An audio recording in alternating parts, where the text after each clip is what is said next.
Hello everyone, this is Harminder Suri from Jetset Immigration. If you are a Canadian citizen or a permanent resident, and if you want to bring your spouse to Canada on a permanent basis, then the spousal sponsorship application is the way for you. Spousal sponsorship applications are of two types, and in this video, I'm going to give you some useful tips for a successful application.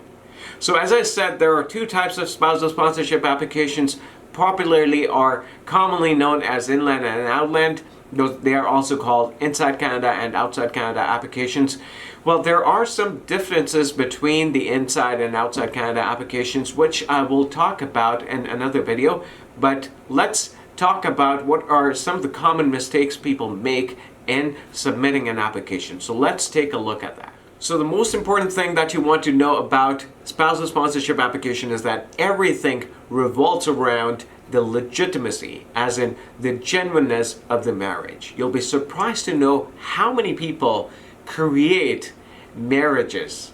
They are called marriages of convenience. They create those marriages just to obtain permanent residency. And that is why, and this is the reason why these applications are being scrutinized very closely. They look at every document very closely before they make a decision on whether the person should get permanent residence or not. So how do you prove the genuineness of your relationship? Hey, when you submit your application, I want you to look at your relationship from a layman's perspective. How would a layman, a third party, see your relationship as a marriage? What constitutes to a marriage?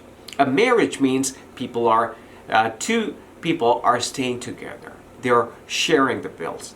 They talk to each other. They know each other's schedule. They know, for the most part, they know what their spouse is doing. They're texting each other. They have photographs with each other. So these are all the things that they want to see, the officer wants to see. So coming back to this point, how do you prove your relationship? So let me go step by step. So first thing you want to start with is your communication. How do you correspond with each other?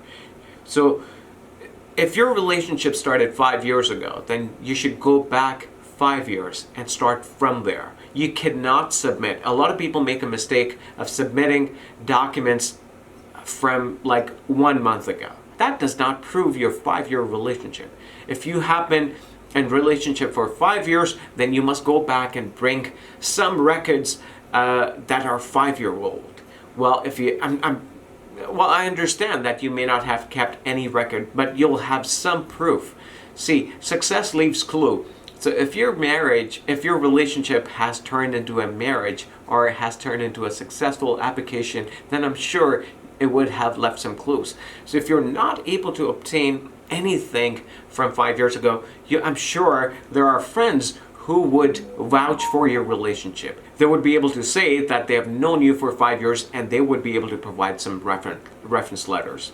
So you want to submit text messages, and you want to submit the call history. If nowadays everything is internet calls, so if you have snapshots of the calls that you have been making to your spouse who lives away from you, then that is a good proof.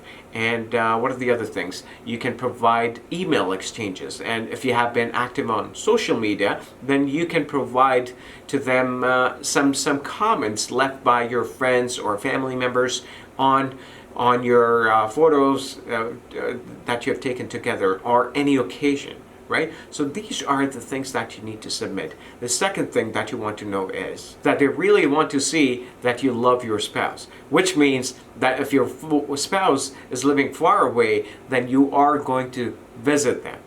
You can't say that you haven't visited your spouse in like 2 years or 3 years or even 1 year. If you recently got married and if you haven't met your spouse for a year, that they're going to start to doubt, right? I mean, if you do not have any call history or anything to prove, right?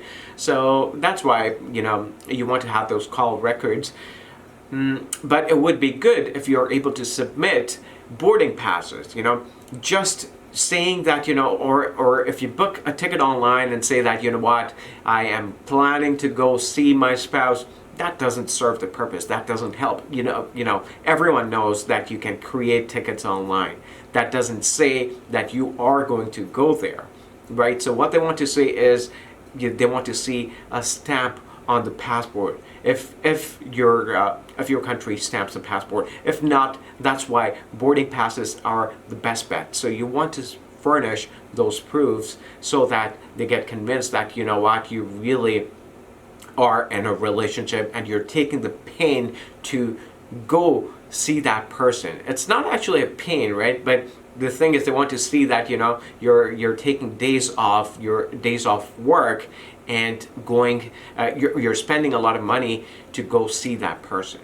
The other thing is that if your spouse lives in Canada, inside Canada with you, then there must be some proofs saying that you both live together. So a lease agreement, or maybe a joint bank account, or a phone bill, or any kind of utility bill that has both of your names. That would be a good proof for them. And the older the bill is, the better it is for you. If it's like 6 months old or 8 months old, they will know that, you have been staying together for 6 to 8 months. And that's all that's required.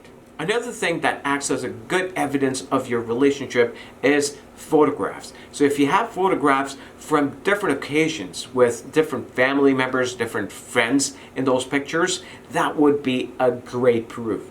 You cannot just stand in front of a wall and start taking selfies, because anyone can do that, right? That doesn't prove that you've been together, and that they want to see that you've been to places, right? You can't just stand inside a room and take photos. So those photos are not going to help. So they want to see different backgrounds, and they want to see different people in those pictures. And because on the back of the photos, you have to write down who is who, what occasion it is. So the more occasions you have photos from, the better it is. The last thing I want to tell you is about filling out the forms. Friends, do not think that if you can read and write English, form filling is a very easy task.